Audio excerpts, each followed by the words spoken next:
jam. The case is as old as this regime.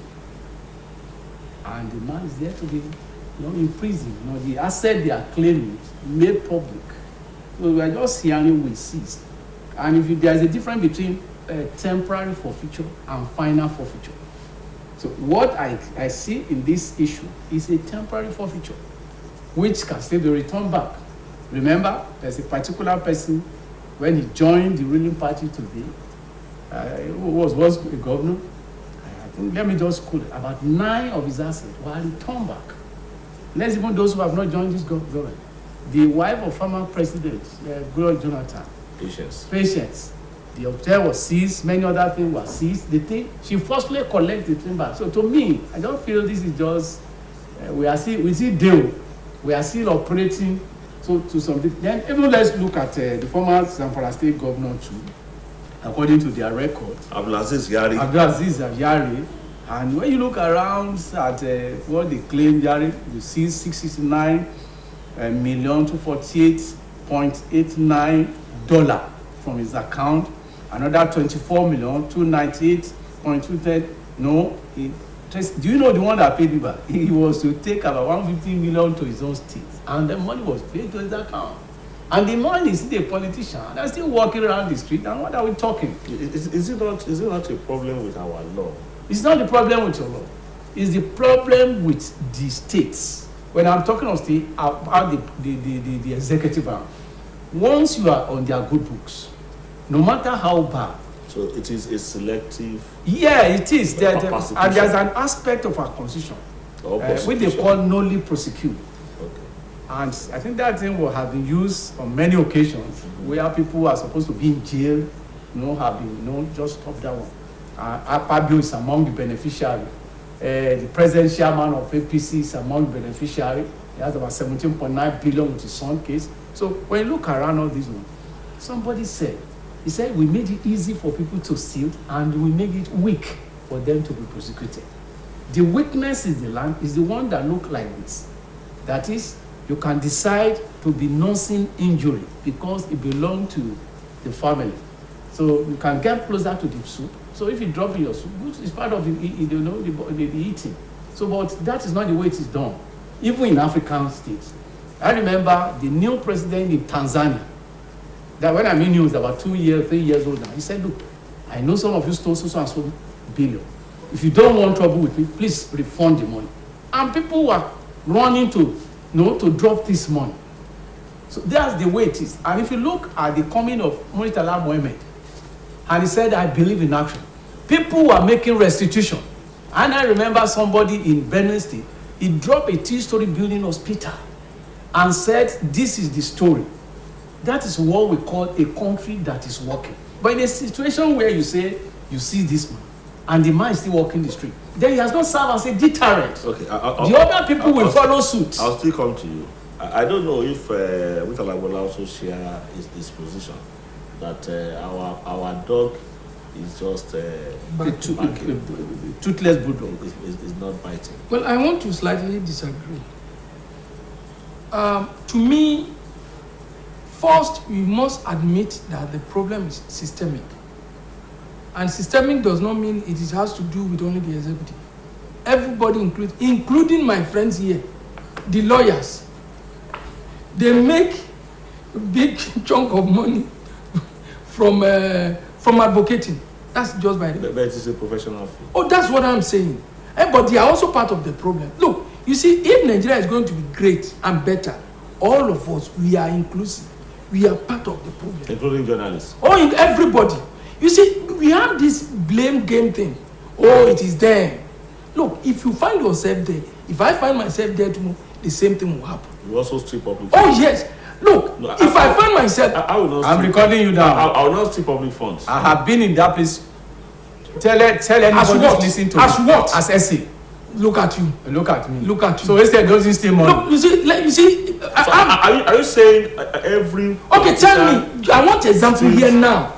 That somebody that went there and he refused to, because he didn't want to be part of the system, he resigned. I just want 2 examples. Dr. Febere Sima was commissioner in Rivers State under Colonel Adeleye.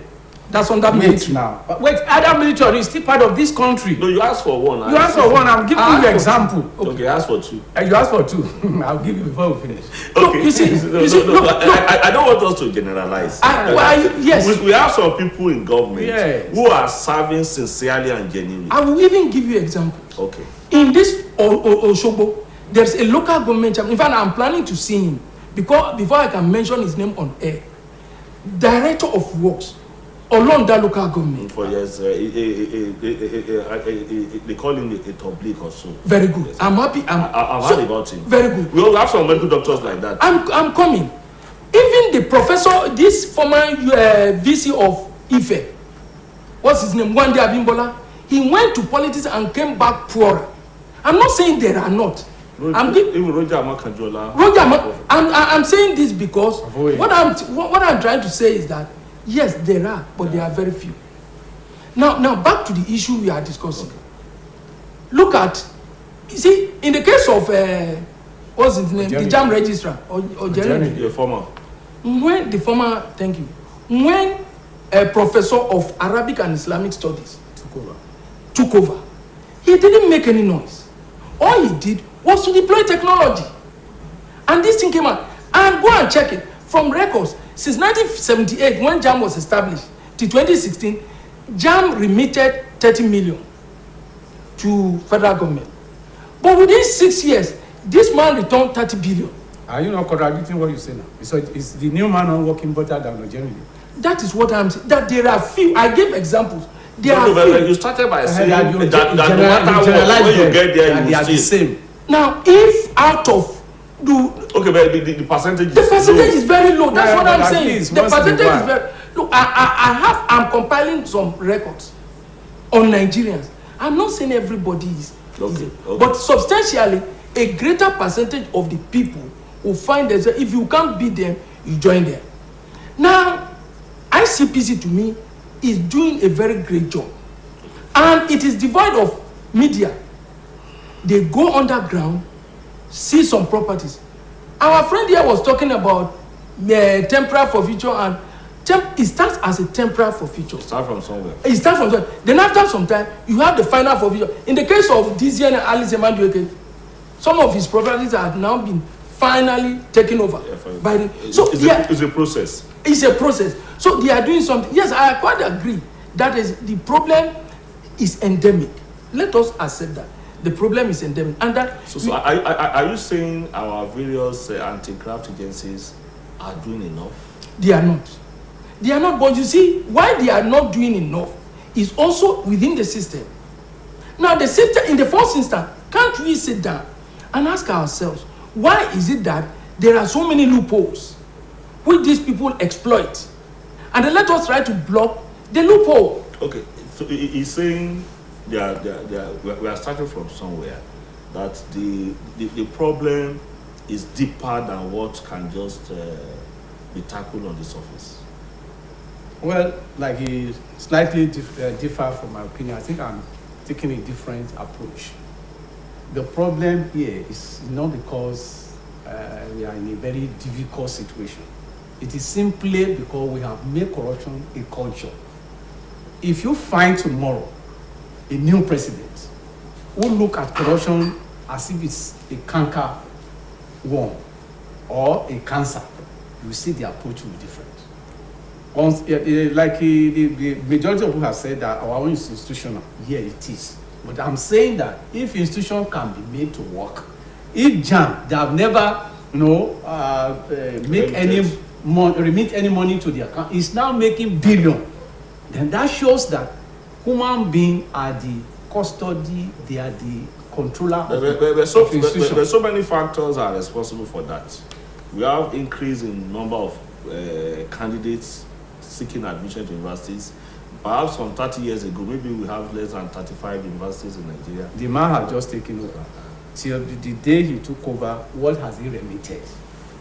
Somebody for JAM has been there. One of us who sat here, I think I did it direct JAM. So JAM is more than 40 years old.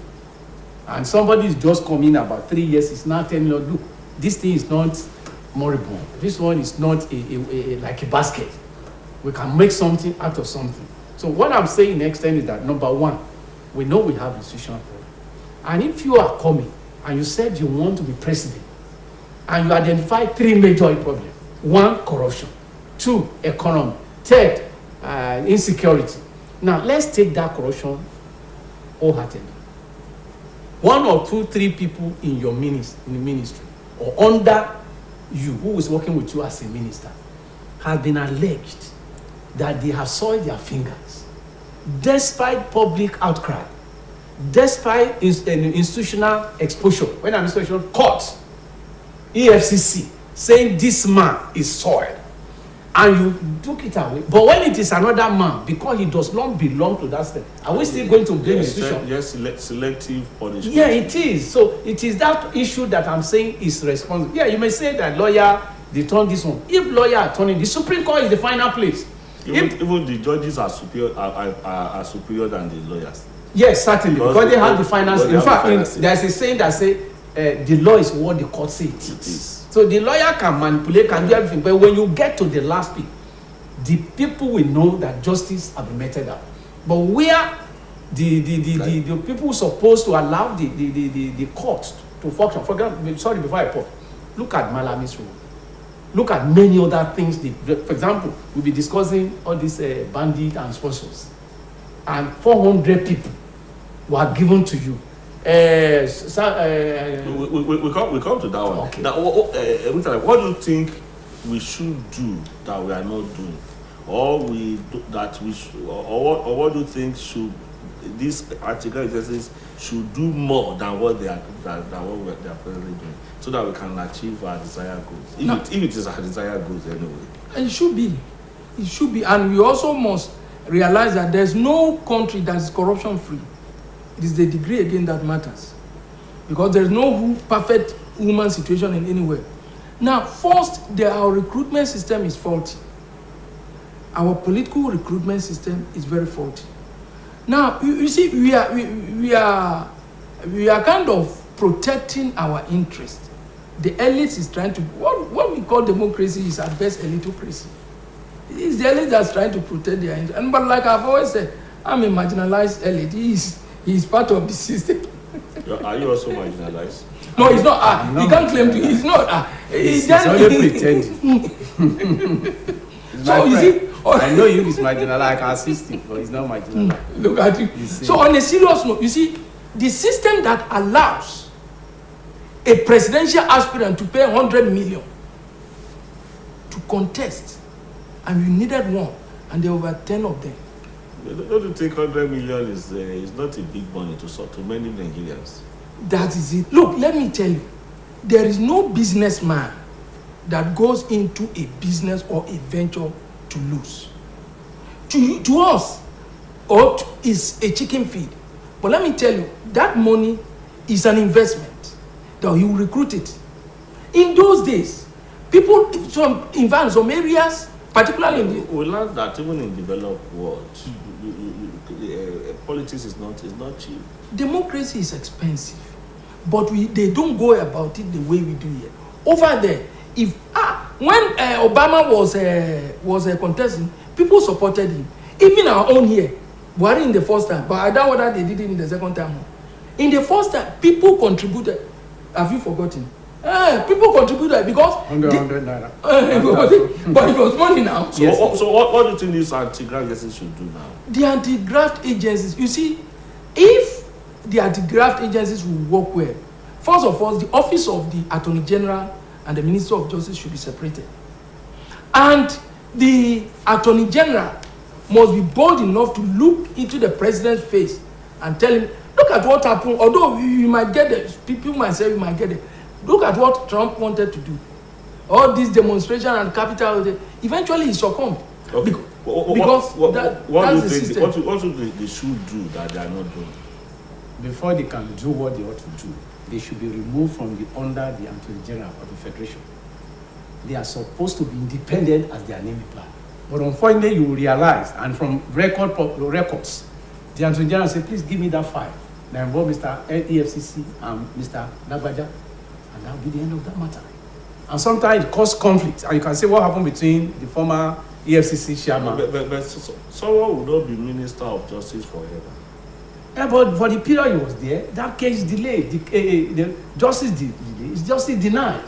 For example, you know, one of the things I have said, there are some walking the streets, and some people even raise it that Damu, who is Abdullah, is not supposed to be chairman because he has a case with the FCC. But one the minority prosecutes there is in Nigerian constitution that the Attorney General has the right until one the government has not been given to withdraw a charge. But that's not going to be the end because a government, a sitting government can still bring it up. But that section of the is it limited to Nigeria alone? It's limited to Nigeria alone. It's limited. It's just like when you are talking of Section 308, which is immunity. Which country have you find that? No. When Trump was going against the law, you know, they knew what to do. The Brazilian who is now coming back was disciplined and jailed and possibly be pardoned while he won the election again. Yes. The one in South Africa. So our own, you know, the military who are coming, they have made what they call RNG constitution, knowing fully when they are recycling themselves. So that's why it's easy for them. And cannot be amended. That is it too. No, somebody told us. He said, that was in 1993. I was before a political science class. That one Dr. Adebisi, he's now a professor. And then he went to serve under a lawyer. And the man is a radical, a Marxist. So when he returned to classroom after the coup, I said, sir, I'm surprised you serve under lawyer, a capitalist. He said, look at you. He said, have you ever seen a government that make law against itself? Did you understand where I'm going from? People are listening. So this National Assembly, they know they are the one who are enjoying what this thing we are now criticizing. They are not enjoying immunity now. Yeah, so no, they are enjoying this nolly prosecute, and they cannot amend that section.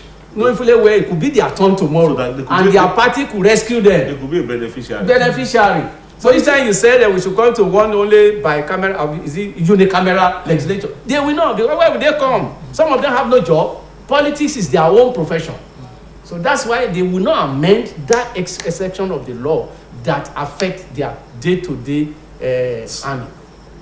Okay, we move to... Before we go, you see, we are here again with the blame game. Initially, it was the white man. They came not for our good, but for our goods. Now, today, it is the military. Now, we have got over 2 decades now, since 1999. Who made your constitution? I know, but what I'm saying... This constitution is... it's not a product of democracy. I agree. But what it's not a blame game until we amend the constitution. Okay, but for how long can we do that? These people too must be able to take decisions. But they are not ready because they are benefiting from the growth. We move to the second topic now. That was why I said it appears Nigeria is moving. Oh, yes. It's moving.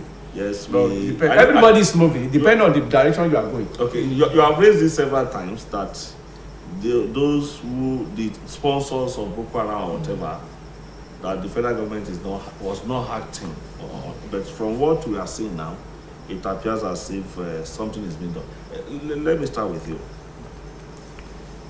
The federal government has added these 13 people, their names, to Nigeria's blacklist of terrorists and terrorism sponsor. That should be a gladding news. Maybe we should clap for them.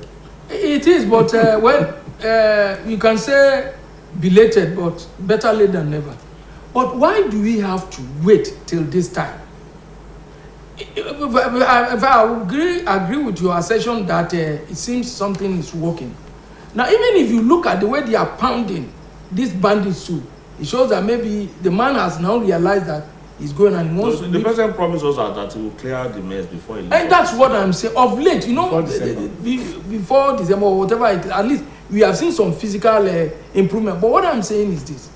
These people, their name was not even made available here. It was from outside that they got this list. And look at the time they are coming back. They are taking action. No, they are taking the time their action is being made public. Because the news is that their names have been added. They must have also undergone some certain investigation. Yes, but you see, okay, whatever defense you can give. How about Mamu? Mamu was not picked in Nigeria. He left Nigeria and went to which country? I think Egypt also. Egypt. It was Egypt that it was picked up in Egypt. And so why must it be when people commit crime here, the laws, everything here allows them to go outside? It is from outside that we have this list. I've been in the public space for a very long time. It was in Abu Dhabi, in Dubai also, that they sent this list to us. So you see, we have to be proactive. We seem to be lethargic. We wait till when it is dying minute before we do certain things. Don't you think our law also allows that? We want to have, every individual is innocent. I mean, lawyer, until it is proved. But you see, in certain situations, look, this is how the Almajiri started and it became Boko Haram. So this is how, okay, now they are pounding travelers on Lagos-Ibadan Expressway. They did the first one, we waited. Then the second one happened. Now Gani Adams is now saying that, look, if the governors cannot do something, you see, there are certain things, a drastic problem need drastic solution. So we are slow. We are slow. We are lethargic. Your contribution. Yeah, my contribution is because we are seeing things from the prism of ethnicity and religion. For example, you see, we are slow with bandits, we are slow with terrorism, but when it comes into Kano, we went all the way to Kenya, picked the man, and within few days, charged him to court. Even when the court said, okay, this man you have picked, you have violated all domestic and international law, let him go. They still came with another one. So if they are doing the same thing to these people, we won't say they are lethargic. So until we realize that the issue is that if you are going, I pray it doesn't happen, and you meet any of these terrorists or kidnappers, they don't ask which religion is your own. They don't ask which get you do. All they want is money. Let your people pay money. And if they don't pay, they know what to do.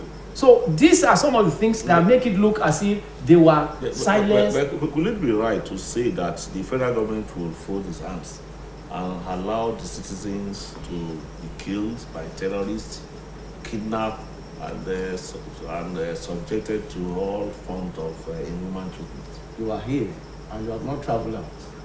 When they pick people between Abuja and Kaduna, some of them spend 6 to 7 months in that cell, and they say government has no business in rescuing them.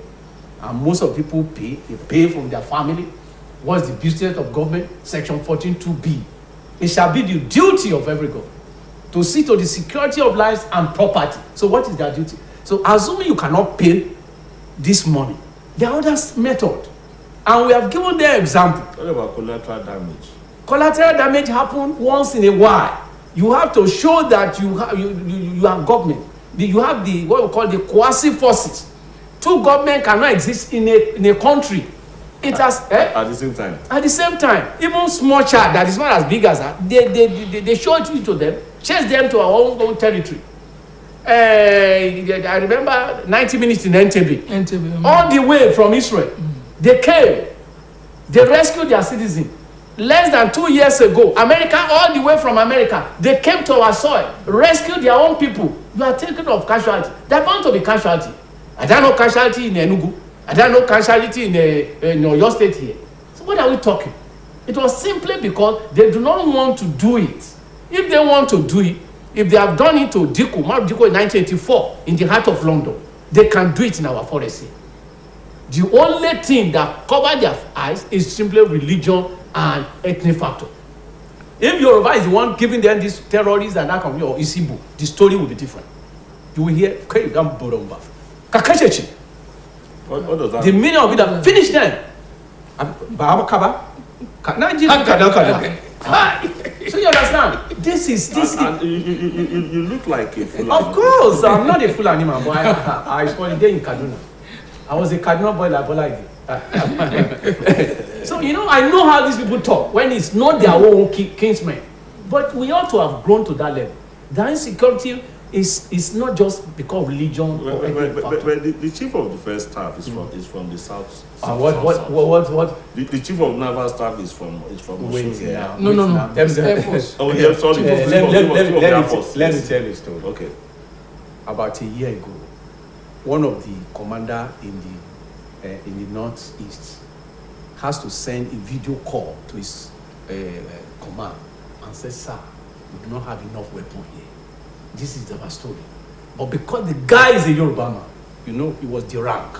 He was removed. So the fact that the man is from Middle Belt, that kind of thing, they understand the body language of the head of state. Don't embarrass the man. Don't let him know there is any group like this. Even wait, just a minute, sir. Maybe perhaps the federal government or Mr. President had provided all what they needed. And yet, at that point, they overwhelmed our military. And because of people along they were finishing there and they show us those pictures. And the man has to say, now, please, we're in trouble here. And yet the man was the rank. And people, even those who know better than us, has to say, no, you are wrong with this man. Okay. Before you post me, sir. Okay. I will even still come to you. So okay. No okay. Allow me. Now that these people, 13 of them, according to this, and their name are provided. Yeah, their names are provided. Accidentally, I did not see any Christian in there. I'm not being sentimental. No, we're not talking of Christian. Because the heat is on. And two, I'm not also sure we have anybody from the south. No. They are all from the north. Yeah, because the heat is on. And maybe, I don't know, the north also always create problems for the entire nation. When you look at out of school children, when you look at but that's not to talk for another. Now that we have their names added to this Nigerian blacklist, what is the implication? Well, the implication is that the government seems to be now working. Now, if they are, then they should go for all their connections. This money was not thrown into the air. It went through some connections. So whatever connection it went through to get to people here, they should try to block the roads.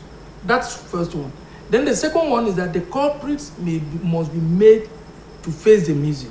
You see, since all these things we are talking about, how many people, how many bandits, how many abductors have been successfully and diligently prosecuted? First apprehended, two prosecuted. So you see, the essence of law is that it serves as a deterrent. If somebody infringes against the law and he is disciplined, then he will teach the others lesson. Now we are even talking about this Abuja Kaduna. In the first place, was it not out of sense to allow an individual to serve as a link man between those abductors and the hostage takers? It was Mahmoud that was taking it, was doing that, and he was linking between the hostages and when maybe something happened, something untoward happened, that was when he was picked up in Egypt. He has already left Nigeria up to Egypt and he was going for lesser high. Well, yes, when he was, why should it be so? Are we saying that there's nobody in government that can do that? Even if he has to be involved, then he go along.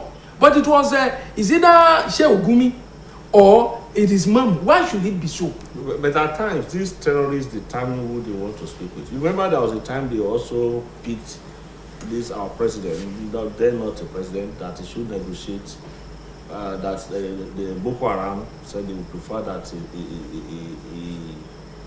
their intermediary. Fine. They have respect for some people. Fine, agree, but whatever it is, if they say that, then the government too can say, okay, well, we agree, your choice will be here, but we also need somebody to be there because this is a country and we cannot afford to abdicate our responsibility wholly and totally to an individual. What's the implication of this blacklist that we now have? I think they are simply covering us with the same deal. If you blacklist and you didn't, because what the Femi Falana and the likes are saying, bring them for prosecution. If you blacklist me and I'm enjoying now we have their names. Now you have their name. Which court are they appearing? The names have been released. Forget the name. Is it not a process? You yourself, you are even asking that the name doesn't matter to you. You don't notice this. They are majorly from the north. We are saying, assuming Olukorede or Baiton is out there. What would that be to you? What you protest is that these people were brought to court this morning. And in the days when military were enjoying coup, counter coup, within 24 hours of their arrest, you see them, bring them before tribunal. And under 1 month, they are executed. That's the way law works. That's why I said we are the ones that slow down. Sometimes we blame the judiciary. If you bring them before the judiciary, they are what we call accelerated hearing. That these people, I want this case to be finished within so dates. And then once the charge is read to them, are you guilty or not? We are not guilty. And to those who live within Osogbo, in the last 1 week now, they pick people from, if you find you in the streets late in the night, lodging. I was in court last week. About 80 people were charged. This has never happened. And so I have to be calling people. If you have young people, tell them to stay at home, because they may, and within hours, those 80 people were one day. If you go to court today, you still find them in Michael court. That's the way. If you said these are the list they gave to you before COVID, because Malami told us after COVID they will charge them to go. You are now add them to blacklist of which country? Are they going to be given an award? Is it not because this is a very technical and tactical issue? There's no technical there. They have made it easy. There's a book we call English Made Easy. This thing has been made easy by Arab Emirates. These people, we found them. They are the one bringing money through Bureau de Change, and the one sponsoring. All you simply need to do is to get in touch with Central Bank. Who are the people you license? Check their account. What the money they are taking. And even some of them are, even some of the Bureau de Change are in custody over the same matter. So all you need to, you charge them for conspiracy, felony, and other like offense, and then we begin to follow. So if you just say black book, they are simply helping them. Old boy, I know what to do for you. But at this level, can there still be cover up? Let me tell you, sir.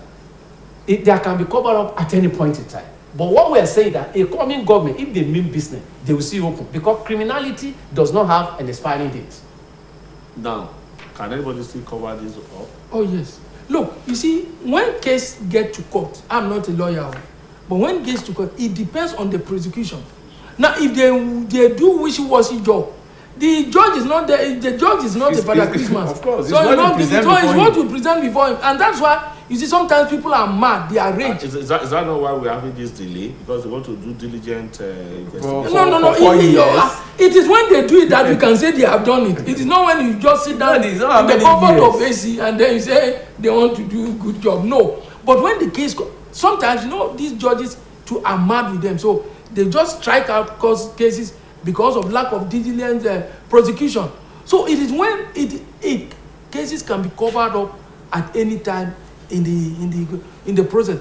But you see, when they go, that's why most of these EFCC cases, sometimes you sit down and believe what we read, particularly this media trial, it will be true. But when it gets to the court, they just rock it out. Substantiate the allegation. And that was why I'm asking. Was that not the same reason why the federal government is delaying in presenting these people? And I have also answered that the delay does not necessarily mean that it will amount to diligent prosecution. If they are delayed. And what about if they are just rushed into court? There's no rush. And at the end of the day, the court decided to free them. Assuming they say Mr. X, where am I?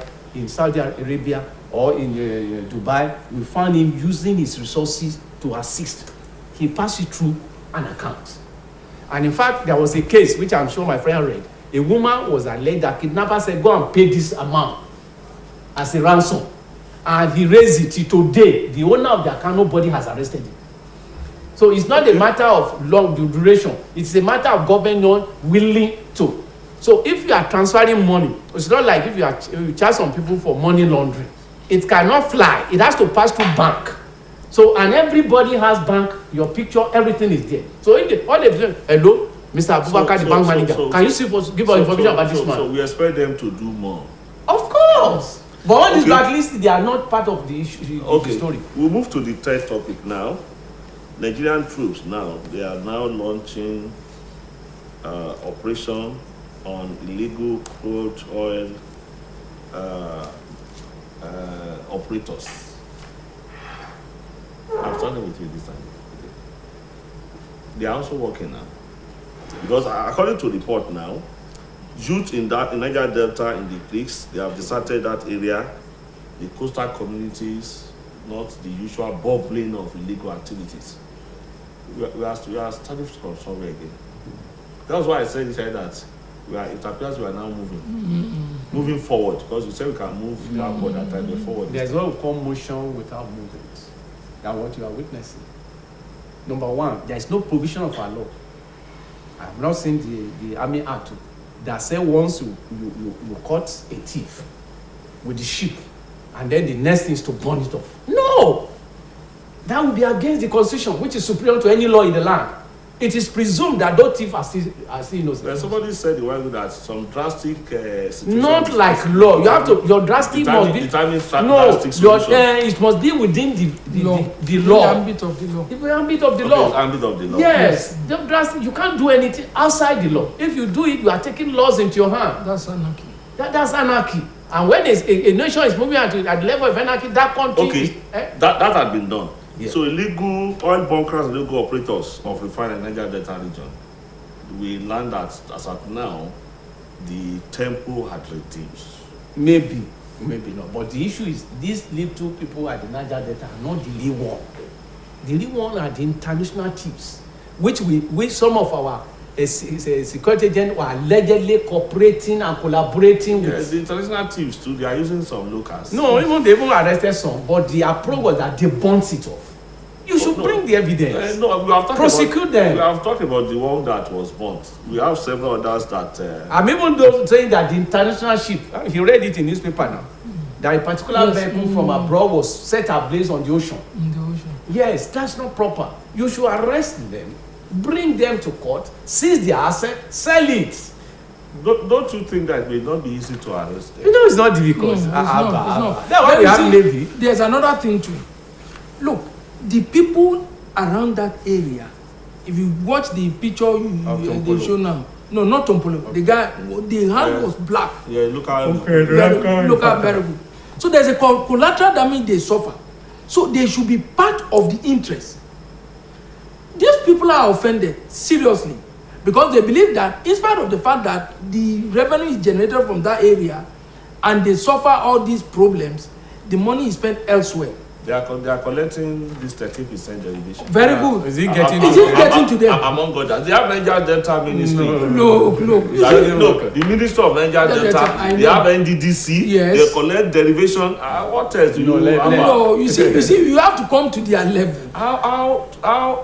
To what extent are they spending the ones they are getting? Fine, I agree with you that they are not spending it well, but it's because the law itself is faulty. Now, for example, if in Oshuna, we have people in Ilesha axis mining our good there. Mining our good there. They suffer it more than you from Iwo or me from Oduoti. You understand what I'm saying? So what we are saying... And whose fault is that? I'm coming. You let me learn. Okay. So if there's a law that says that, okay, a certain percentage should get to Oshun, for example, then it means naturally people around that area must get a certain percentage more than the others. Are you aware that those at the top there, they are now living fine? You said those at the top. It doesn't calculate to the people at the top. And that was why I asked whose fault. If your leader, your representative, your Oba is benefiting from damage to your. That is why we have the big brother in Abuja. Look, this guy. What I'm trying to say is that.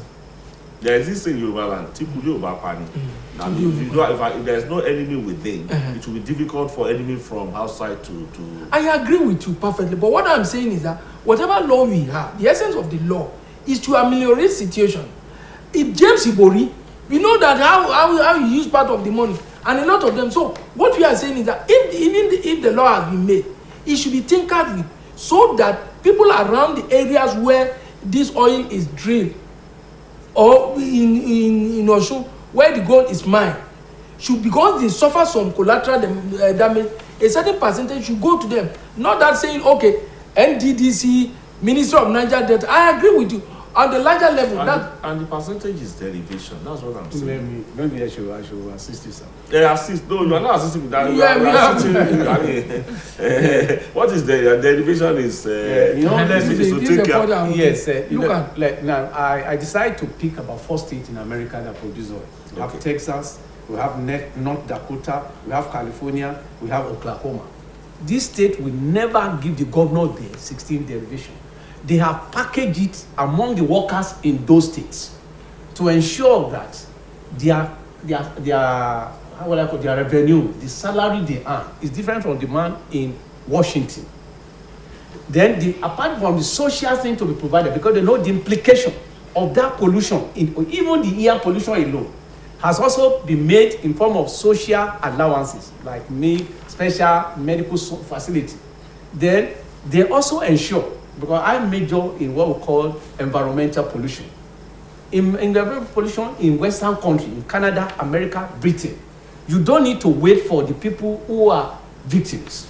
Immediately to agitate. The company drilling oil owe it a duty to quickly ensure that they clean up.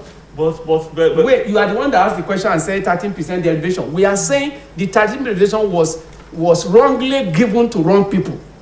It should have been part of the package those people working in Bayelsa, in Imo, and other oil producing area, so that by the time all these things happen, the companies who are working there know that, for example, if you decide, let's say you are from Oguloma, there's a place called Oguloma near Port Harcourt. You have been to that place. If you see oil and you sue the oil company, they say no, you cannot sue alone. You have to come in a representative capacity. They know that you have to get an expert to find out if this thing was an act of God or it's an accident. In Western countries, it's not like that. That's why I say it's an arranged kind of 13% derivation. Okay, now, that's why I want to ask you this question. These same oil companies that you talk about in America, for instance, in the developed world, they are also the same companies that are also drilling our oil here. Yes. Why is it convenient for them here to go away with certain things and not convenient for them over there? Because that's why I said conspiracy among the ruling class, the leaders. Yes. If you are not going back to where I started. Yeah, the leaders are benefiting. You're asking questions. Oh yes, and that's why I said it was wrong. Why don't we revolt against this leader rather than putting the fault on government always? No, the reason why you're asking question of what has happened. When this issue Niger Delta began, they began with the traditional ruler, who were the one collecting money from Shell. Go and find out the story.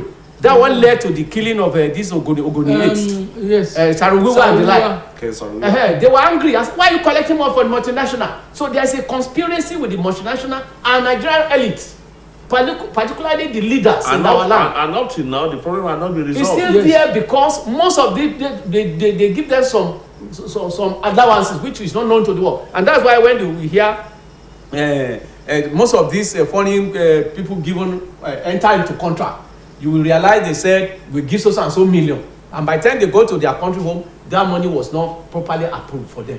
So our political elite here collect bribe from multinationals. Okay, now let's look at the role of the Nigerian troops now, at least of recent. Okay, let's look at that.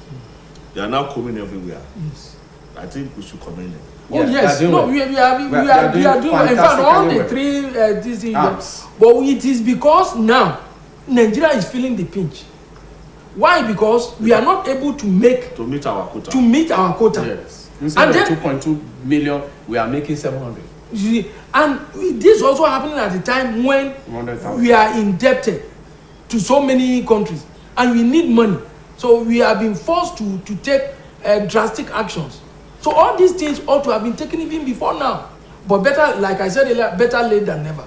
Now, we also have, the military is also quietly conducting discreet searches of homes of those suspected to have passed the illegal pipelines. Pipeline into their homes. We even learned that they are also doing it in some churches and mosques. Oh yes, quoting NNPC boss. Oh, so now that the federal government or Nigerian troops through the federal government through Nigerian troops are now doing what they should do, I think we should by now be able to moving towards fulfilling our OPEC quota. Oh yes, certainly it will improve. It will improve better than even those who are involved too. Some of them may desist from doing it, but what the initial success must be sustained. Otherwise, these people will leave when the heat is on. They will leave, then later they come back. But you see, if they have a stake, and that's what I'm saying, we are talking about the organs. Yes, the organs. But if the ordinary people at the lower level, if it percolates down, if the dividend percolates down, and they know in this thing they also have an interest, then certainly They will not sabotage the airport. But if we are not taking into cognizance, you are not taking them into reckoning, then they want to, because even there we are not getting any benefit. So to hell with anything. Now, you said you alleged a while ago that the federal government, because of religion or ethnicity, refused to do certain things. When we spoke about this sponsors of terrorism and what have you. Now, we have some individuals who have connected pipelines to siphon the crude oil, and of course these homes will not be in Kaduna or Zamfara or Katsina, where Mr. President comes from, and I'm sure we don't have any notion. It must be in the Niger Delta. So it must be in the homes of Niger Delta people. No, it's not. And up till now, we have not heard about arrests. That is in prosecution. Wait, now that's in all cases. It's not in all cases. Okay. There are two things I want to mention before I answer that question. Number one, as long as those people who are the receiving end, those whose oil has been soiled, whose water has been polluted, whose air, 10 years old are getting cancer over there because of the degradation of the land, pollution, and they have no means of other livelihood. So until government is able to think properly and make sure the body they set up who's supposed to see to the need of those people, but rather than taking it their own to mitigate symphony and to mitigate the thing, until we see to them, there is the likelihood as human being to want to continue in that business in another form. Okay. That's number one. Okay. Number two, you may not find an outside a religious person in that situation, but from what I've listened to and I've heard, if they post you as a soldier, a Navy commander, and NSCDC, they know it's not because you are from that area. You are a Nigerian, and you can be an outside person, you can be a Yoruba person, you can be a Muslim, you can be a Christian. Those who are sent there, according to what I watched when Governor Wike was saying, he invited them and said, look, the sabotage that is going on with our oil, some of you are sitting with me here, you are involved. And even the 90 has also come with a report that some of our security were in collaboration. Not only that, and that the pipeline passed through the back of the army headquarters or army camp, in that area. So if you take this one into cognizance, they are what we call elite conspiracy, even among the military. So it is not just only the Niger Delta that were involved. And that is why I'm asking, why didn't we start the arrest with the Niger Deltas that are involved? Who are supposed to arrest them? The people who are supposed to arrest them, and they won't collaborate. So it's a case of you shop your own, I shop my own. That's what happened. So but not the people, the grassroots people. The grassroots people are not enjoying it. They are not enjoying it. Some of them are benefiting. When you are talking of farm with people, fish farmer, what are they going to do? No, look at the pictures we are seeing. The picture of the person you are seeing, they are those people. To this kind of a picture, those people came. This is high class smuggling. Yes. But to those we have seen some petty. The little you are seeing. Yes. Those are some of the people who are helping the tanker. Recruited to assist them and fill the tank. So, but what we're saying, it would have been made difficult for them if our security has done the job. They won't have access to that oil. And they have opinion leaders there.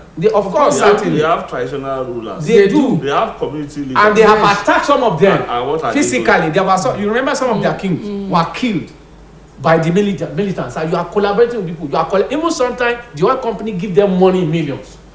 And the leaders will spend the money without doing any building road. Let me give you a practical example. I was the state correspondent for the news magazine in Edo State around 2008. While I was there, there's Okomo Oil came to give annual report and said they did this, they do that for the community. And the man came from, I said, they are telling lies. I said, how are you sure? He said, I can't. I said, okay. Can you take me there? I said, but they will not allow you. I said, don't worry about that. And I smuggled camera. After we get to Okada, we passed through we went on a sea like this. And I went beyond to the place. I took a picture of that one.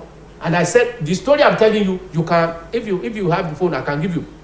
Ochitoju, who is now working with TVC, was my editor. With picture and everything, I sent it to him in Lagos. I said, see what they are doing. Collaborating and doing that kind of thing. But okay. Immediately they phoned the man in Germany. They say, it's one of our. So it was swept under the carpet. Of course, they say so all those efforts. Of course. Okay, we won't be able to go beyond this level. Another endless topic. I know we'll still have cause to come into the newsroom and discuss this oil bunkering and illegal operations of refineries in the Niger Delta. We learned they are also in the southwest. Of course, even in Ondo State.